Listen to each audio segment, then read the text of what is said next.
Hello everyone, welcome back and I hope you had a great holiday. I am here to show my December paperclip, and you know, if you're in our paperclip art group on Facebook, we have a monthly theme, and this month's theme is sweet treats. And so I decided to do a gingerbread house. Now, if you don't have a stamp, like this is a really cute stamp, and this is from Photoplay, Not a Creature Was Stirring. But if you don't have a stamp, I want to show you how you can use some digital downloads. So this is what I did. I purchased this on Etsy. I'll give you a link down below.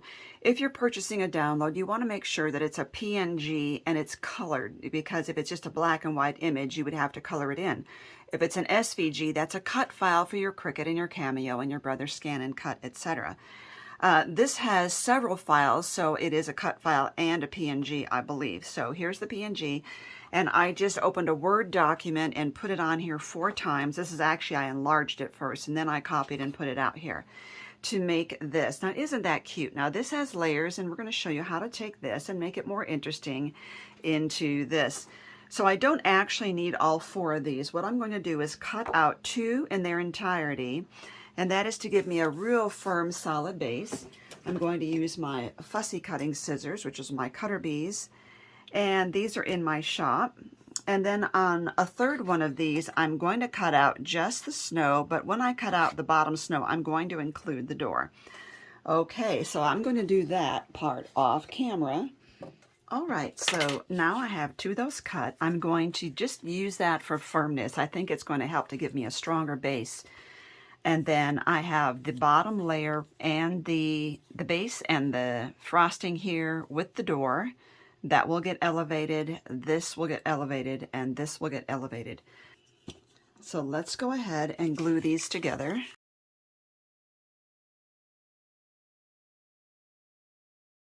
Now, when you fussy cut or hand cut out 2 images, they're never going to be perfectly aligned. It's okay. Just do your best, and remember that this will offset and cover any of the errors or, you know, kind of jaggedy edges that you've done. So now what I want to do is take some foam. I have the narrow foam strips. These work in a lot of the areas here. You could go ahead and put your paper clip on now, or you could do it at the end. Either way, you're going to have some drying times. So what I'm doing is I'm using a 3-inch paper clip, and then I cut a 1.5-inch square, and I just lightly rounded the corners.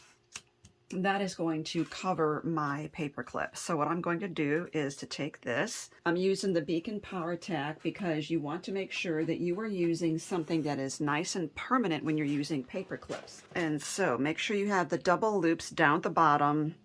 I'm going to put this on the paper clip itself, put that there, and then cover the top of that with more Power Tack. Now, I do not need to put any more glue anywhere on the paper clip because that is sturdy enough. But what I do need to do is adhere the paper all the way around it. So you can see how I'm just going to take this and go around that paper clip, just like that. I don't put this white glue over the paper clip because I want it to adhere, the permanent glue to adhere to the paper. I don't want the permanent glue adhering to white liquid glue, if that makes sense. Now I'm just going to hold the paper down for a moment just to make sure that that adheres for me. Because I should have, usually what I do is I kind of work the paper a little bit and bend it back and forth to curve it, and that helps it to fit over this paper clip a little better, and I didn't do that ahead of time, so that's why I'm having to hold it. So here's another thing I can do is to give it a little bit of a clamp while, at least at the bottom, while I'm adding the foam. So let's look at this, and we want to cut some of these up to fit. These are very narrow, so it's very helpful when you have a small project such as this. Now I'm not going to be able to come down and get every one of these snow caps, and I know if I take the top tape off of my, there's a little hint here, if you take the top tape off as well, you can come around and bend this to fit the curve without it giving you any fits, whereas if the paper was on there, it wouldn't really bend around the curve very well. Okay, now I'm not actually going to try to take this down into the little drips here. I'm just going to give myself a little extra support there. Now I can curve this a little bit with the tape still on the top, but not, you can see I just wouldn't want to try and curve it a whole lot. And if you're not going to use one, you can put it back on there. So these narrow foam strips are in my shop. Go ahead and check out the links at the end of this video when you're done. Expand the information under this video. I'll give you a link to our Facebook group. We have the monthly challenge, and we give you a theme every month to just inspire you to create. You can create and share paper clips anytime in the group, but the theme helps to keep us focused, you know, to give us something to inspire us and challenge us to do something outside the box. And then every 6 months, if you've stuck with the theme the entire time, you can also swap. We make 2 of each, and so that way we can swap. Keep one set and swap the other. And don't worry about your cutting on this being just absolutely perfect either, because we're going to cover that frosting part up with some slick writer here. I am using the Tulip Slick fabric paint, and it gives a nice glossy look, and I have such a large bottle of it. You can probably also use Nuvo drops. I haven't tried. Okay, now the next part is I am going to apply this to all the frosting areas, and I also have these, which are, they're called Sprinkle Crumbs by Dress My Craft. They're the little tiny clay pieces, and they are also in my shop. I don't have that much, so if you want those, you might want to get them quickly. I'm also going to get some tweezers, and I'm going to get this little tray to put the sprinkle crumbs in. It just helps to see what I'm doing. Now, I'm going to do a section at a time because I want to catch it when it's nice and wet. I'm going to go over the frosting areas and just sprinkle a couple of these on there. Oh, wouldn't you know, I got both white that time. Oh. So what you can do is go ahead and grab a color to make sure that you get color in there. There you go. And some of the little sprinkle bits want to stick straight up, and so in that case, I take the tweezers and push them down. They are more sturdy and more visible if you can get them horizontally instead of vertically on your project. Now, I'm not trying to make it super smooth because snow wouldn't be. Now, I'm going to sprinkle some of these on here while it's very, very wet. Again, I'm using the tweezers to help me and to knock down the ones that are sticking straight up. I'm just doing a section at a time. And also, while this is still wet, I'm going to use some microfine glitter to give, I just think snow needs that extra sheen.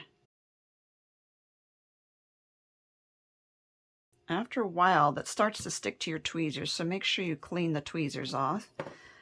And now this bottom section. Oops, I just smeared that.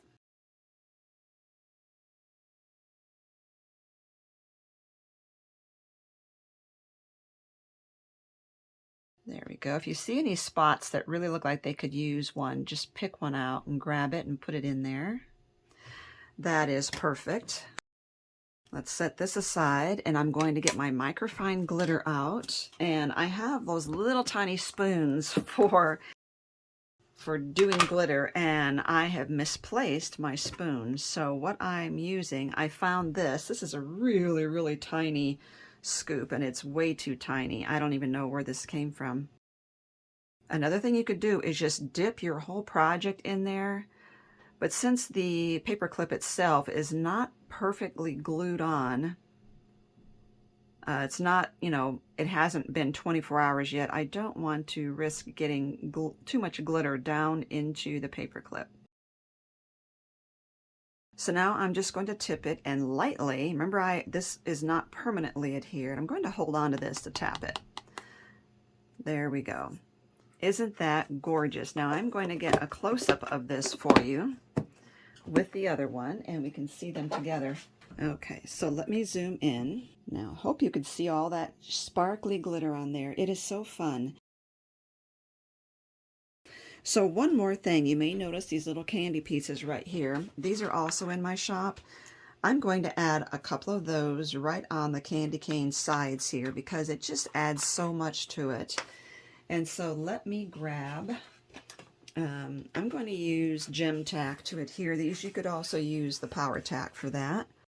I'm just going to put a dot because this comes out so fast and I don't need that much. Now remember also that this part is elevated. So if I use my tool, my picker upper, I can actually slide it right underneath there. Just a little bit. And sometimes your items with the jewel picker, they don't want to come up off of a silicone mat, but it worked out really well. So that's the final result. That is such fun. So when I'm done, you know, like tomorrow after this is really set up, I can take a light brush and I can brush off the glitter right here. But those are the paper clips for this month. I put more sprinkles on the one on the right, and I kind of like it. I love the sparkly, I love the sprinkles and everything. Check out those links down below, and thank you for watching.